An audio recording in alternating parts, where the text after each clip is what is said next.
The National People's Congress Standing Committee on Wednesday convened for a new session presided over by Zhang Dejiang, chairman of the Standing Committee.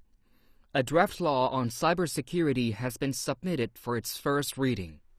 The draft suggests mechanisms to guarantee the safety of Internet products, services, operation, network data, and information. Meanwhile, a draft national security law is tabled for its third reading. The bill seeks to improve the legal framework protecting national security when it comes to China's activities and assets in space, on the international seabed, and in polar regions. In addition, lawmakers will also deliberate a draft amendment to the air pollution law for the second time.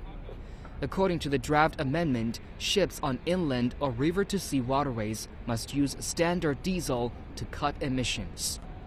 Ocean-going vessels will also be required to use fuels that conform to China's environmental protection standards after stopping at Chinese ports. The shipping sector accounted for around 8.4% of China's sulfur dioxide emissions and 11.3% of nitrogen oxide emissions in 2013. The country is also home to 8 of the world's 10 largest ports in terms of cargo handling capacities. According to the draft, vessels at berth should operate on land-based power provided by the ports.